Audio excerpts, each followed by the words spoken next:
हाय दोस्तों, ये heat and mass transfer का लेक्चर नंबर 55 है और इस लेक्चर में हम इनफाइनाइट लॉन्ग फिन के लिए एक न्यूमेरिकल करेंगे और ये क्वेश्चन नंबर 3 है। तो चलिए शुरू करते हैं। देखिए, ये हमारे पास फॉर्मूले हैं। टेम्परेचर डिस्ट्रीब्यूशन के लिए ये फॉर्मूला है और हीट फ्लो के लिए ये फॉर्मूला है और ये हमारे पास यहाँ पर क्वेश्चन है। तो चलिए क्वेश्चन देखते हैं। तो वैसे तो इस क्वेश्चन का हमें डायग्राम नहीं गिवन है, ये मैंने इमेजेस गूगल से लिए हैं। तो चलिए क्वेश्चन पढ़ते हैं। A temperature rise of 60 degree Celsius in a circular shaft of 60 mm diameter is caused by the amount of heat generated due to friction in the bearing mounted on the crank shaft. तो इसमें क्या है कि हमारे पास एक crank shaft है इसके जैसी, और ये जो है इसका सिरा, इस सिरे को हमने इसमें बेयरिंग में फिट कर दिया है। अब जब ये क्रैंक शाफ्ट रोटेट करेगी तो फ्रिक्शन की वजह से यहाँ पर क्या होगा, हीट जनरेट होगा।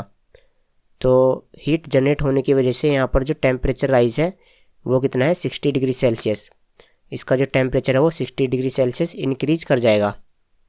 और जो हमें डायमीटर गिवन है शाफ्ट का वो कितना है, 60 mm। और बस यही डाटा गिवन है यहाँ तक। तो हम कह सकते हैं कि जो इस तरह से ये हमारे पास मान लो बियरिंग है और इस बियरिंग में हमने यहाँ पर इस तरह से ये शाफ्ट लगा दी और इसे हम कह सकते हैं कि ये क्या है, फिन। ठीक है। अब यहाँ पर जो टेम्परेचर राइज है बेस पर वो कितना है, 60 डिग्री सेल्सियस। तो टेम्परेचर राइज का मतलब आपको पता है क्या होता है। देखो, जब हमने डेरिवेशन किया था इनफाइनाइट लॉन्ग फिन के लिए तो हमने क्या करा था कि इस तरह से एक डायग्राम बनाया था। यहाँ पर क्या होता है, एयर टेम्परेचर, और यहाँ पर क्या होता है, बेस टेम्परेचर। तो टेम्परेचर राइज का मतलब क्या होता है, इन दोनों का टेम्परेचर डिफरेंस। तो हमें क्या गिवन है, ये T0 माइनस TA। तो ये गिवन है हमारे पास T0 माइनस TA और ये कितना है, 60 डिग्री सेल्सियस। ठीक है, क्योंकि जो हमारे पास सबसे पहले इस बियरिंग का टेम्परेचर कितना होगा, TA। सबसे पहले जो इस बियरिंग का टेम्परेचर होगा वो एनवायरनमेंट का टेम्परेचर ही होगा, लेकिन इसकी रोटरी मोशन की वजह से इसमें हीट जनरेट हुआ होगा और हीट जनरेट होने की वजह से इसका जो टेम्परेचर है वो इंक्रीज करा। और इंक्रीज कितना करा, 60 डिग्री सेल्सियस। और फाइनली वो कितना पहुंचा, T0 के बराबर। तो हम कह सकते हैं कि T0 माइनस TA हमारे पास कितना है, 60 डिग्री सेल्सियस।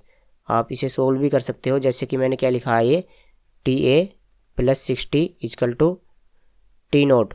तो यहाँ से T0 माइनस TA कितना आ जाएगा, देखो T0 माइनस TA वो आ जाएगा 60। तो इस तरह से टेम्परेचर राइज हमारे पास कितना है, 60। आगे देखिए, the thermal conductivity of the shaft material is 50। तो हमारे पास K की वैल्यू है 50 और हीट ट्रांसफ़र कोफिशिएंट इज 6.5। तो H की वैल्यू हमारे पास है यहाँ पर 6.5। अब इसमें फर्स्ट पार्ट में देखो क्या कैलकुलेट करने के लिए पूछा गया है, develop an expression for the temperature distribution. तो टेम्परेचर डिस्ट्रीब्यूशन के लिए हमें डेवलप करना है एक्सप्रेशन और determine amount of heat transferred through the shaft. और हमें क्यू फिन फाइंड करनी है इसमें। Assume that the shaft is a road of infinite length. तो जो इस शाफ्ट की लेंथ है वो कितनी है, इनफाइनाइट। तो ये जो डेरिवेशन है इसके फर्स्ट वाले पार्ट में ये हमें किसके लिए करना है, इनफाइनाइट लॉन्ग फिन के लिए। और फिलहाल तो ये हमने डेरिवेशन आपको करा रखा है, फिर भी मैं आपको इसे थोड़ा सा बता देता हूँ। जैसे कि सबसे पहले आप क्या करोगे, इसका डायग्राम बनाओगे।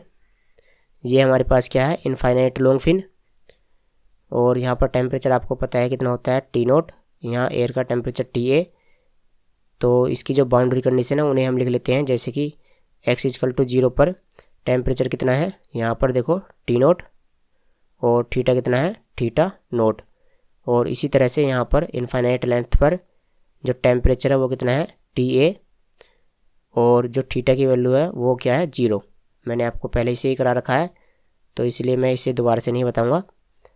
और हमारे पास जो जनरल इक्वेशन होती है टेम्परेचर डिस्ट्रीब्यूशन के लिए वो क्या है, देखो the general equation for temperature distribution. Is given by, तो देखो वो क्या होती है, theta is equal to C1 into e की power mx plus C2 into e की पावर माइनस mx। तो हम इन बाउंड्री कंडीशन को इसमें अप्लाई करेंगे और उसके बाद हमारे पास क्या आ जाएगा, टेम्परेचर डिस्ट्रीब्यूशन आ जाएगा। तो इसमें हमें क्या फाइंड करना है, देखो एक्सप्रेशन फॉर टेम्परेचर डिस्ट्रीब्यूशन, तो हमें टेम्परेचर डिस्ट्रीब्यूशन ही फाइंड करना है। कहने का मतलब हमें ये ड्राइव करना है। तो चलिए इसमें बाउंड्री कंडीशन अप्लाई करते हैं। जब ये वाली बाउंड्री कंडीशन अप्लाई करेंगे तो थीटा की जगह पर क्या लिखेंगे, थीटा नोट। तो इसकी जगह पर हमने कितना लिखा, थीटा नोट, और C1 इंटू एक्स की जगह पर कितना लिखा, 0। हमें 0 पुट करना है, तो ई की पावर 0 का मतलब कितना आएगा, 1। और सेम इसी तरह से C2 इंटू एक्स की जगह पर हमने यहाँ पर 0 पुट करा और इसकी वैल्यू कितनी आ जाएगी, 1। तो एक तो इक्वेशन हमें ये मिली, और फिर हम इस सेकंड वाली बाउंड्री कंडीशन को अप्लाई करेंगे। तो थीटा की जगह पर कितना रखेंगे, 0, और C1 और x की जगह पर इन्फाइनाइट, तो e की पावर m इंटू इन्फाइनाइट और C2 इंटू ई की power minus m into infinite. तो चलिए इसे मैं थोड़ा सा सोल्व कर देता हूँ। तो देखो e की पावर ये तो इन्फाइनाइट हो जाएगा और ये कितना आएगा, e की पावर माइनस इन्फाइनाइट। तो मैंने आपको बताया था कि e की पावर माइनस इन्फाइनाइट का मान कितना होता है, 0, और e की पावर इन्फाइनाइट की वैल्यू क्या होती है, इन्फाइनाइट। तो यहाँ से देखो C1 इंटू ई की power infinite plus C2 into इसकी वैल्यू कितनी है, 0। तो ये तो 0 हो जाएगा और यहाँ से C1 की वैल्यू कितनी आ जाएगी, 0, क्योंकि e की पावर इन्फाइनाइट जो इधर आएगा तो ये डिवाइड में आ जाएगा और डिवाइड में इसकी वैल्यू कितनी रखी जाएगी, इन्फाइनाइट। और फिर ये 0 अपॉन इन्फाइनाइट हमें कितना मिलेगा, 0। और वो क्यों मिलेगा, क्योंकि 1 अपॉन इन्फाइनाइट कितना होता है, 0। तो 0 इंटू ये 1 अपॉन इन्फाइनाइट है और इसकी वैल्यू कितनी रखेंगे, 0। तो इन दोनों की मल्टीप्लाई करने पर हमें कितना मिलेगा, 0। तो C1 की वैल्यू 0 है और यहाँ से पुट करने पर C2 की वैल्यू कितनी आ जाएगी, थीटा नोट। तो जो टेम्परेचर डिस्ट्रीब्यूशन है वो हम इस वाली इक्वेशन में पुट करके करेंगे। तो चलिए C1 और C2 की वैल्यू पुट कर देते हैं। तो फ्रॉम इक्वेशन 1, तो देखो थीटा इजकल टू C1 की जगह पर हमने कितना पुट करना है, 0 इंटू ई की पावर mx प्लस C2 की जगह पर थीटा नोट इंटू ई की पावर माइनस mx। तो यहाँ से टेम्परेचर डिस्ट्रीब्यूशन कितना आ जाएगा, देखो थीटा नोट इंटू ई की पावर माइनस mx। तो यही क्या है, टेम्परेचर डिस्ट्रीब्यूशन के लिए फॉर्मूला है, या आप इसे आगे भी लिख सकते हो, जैसे कि थीटा की वैल्यू क्या होती है, T माइनस TA, और थीटा नोट की वैल्यू क्या होती है, T नोट माइनस TA, और ये ई की पावर माइनस mx। तो ये दोनों ही क्या है, टेम्परेचर डिस्ट्रीब्यूशन के लिए एक्सप्रेशन है। तो चलिए अब हम क्या करते हैं कि जो सेकंड वाला पार्ट है इसे सोल्व कर लेते हैं और हम क्यू फिन फाइंड कर लेते हैं। तो सबसे पहले इसके लिए हम फॉर्मूला लिखेंगे ये वाला।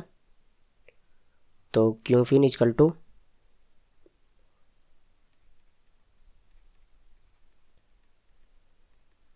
Under root of HPKACS into T naught minus TA। तो देखो जो हमारे पास शाफ्ट है वो इस तरह से कुछ शाफ्ट है, और जो शाफ्ट का क्रॉस सेक्शनल एरिया होगा वो क्या रहेगा, सर्कुलर की फॉर्म में होगा। और सर्कल का क्रॉस सेक्शनल एरिया कितना होता है, π/4 इंटू डी स्क्वायर, और पेरीमीटर कितना होता है, पाई इंटू डी। तो ACS और P इन दोनों वैल्यू को यहाँ पुट करेंगे। तो देखिए H की वैल्यू हमारे पास कितनी गिवन है, H है हमारे पास यहाँ पर देखो 6.5 और कंडक्टिविटी है 50। तो 6.5 इंटू कंडक्टिविटी की वैल्यू रख देते हैं 50 और पेरीमीटर और ACS। तो पेरीमीटर कितना है, पाई इंटू डी। तो देखो पाई इंटू डायमीटर, तो जो शाफ्ट का डायमीटर है वो कितना है, यहाँ पर देख लेते हैं। डायमीटर हमें गिवन है 60 mm, तो इसे यहाँ पर पुट कर देते हैं d = 60 mm। तो ये मीटर में कितना आएगा 0.06। तो यहाँ पर रखेंगे 0.06 और उसके बाद ACS की वैल्यू तो π/4 × d²। तो π/4 इंटू तो 0.06 स्क्वायर। और T0 - TA इसकी वैल्यू हमें कितनी गिवन है, मैंने आपको पहले ही बताया है कि जो टेम्परेचर राइज है उसका मतलब क्या है T0 - TA। तो इसकी जगह पर हम कितना रखेंगे 60। तो यहाँ पर आ गया ये 60। तो आप इसे आसानी से एक ही बार में कैलसी से सोल्व कर सकते हो। तो सोल्व करने के बाद ये आएगा 24.97। तो चलिए दोस्तों, आज की वीडियो में इतना ही। इससे अगली वाली वीडियो में हम केस सेकंड के लिए यानी इंसुलेटेड फिन के लिए हम न्यूमेरिकल करेंगे। तो जल्दी मिलते हैं अगली वाली वीडियो में। और यदि आप इनकी PDF डाउनलोड करना चाहते हो तो टेलीग्राम ग्रुप को जरूर ज्वाइन करो। टेलीग्राम ग्रुप का नाम है कूल टेक्निक्स।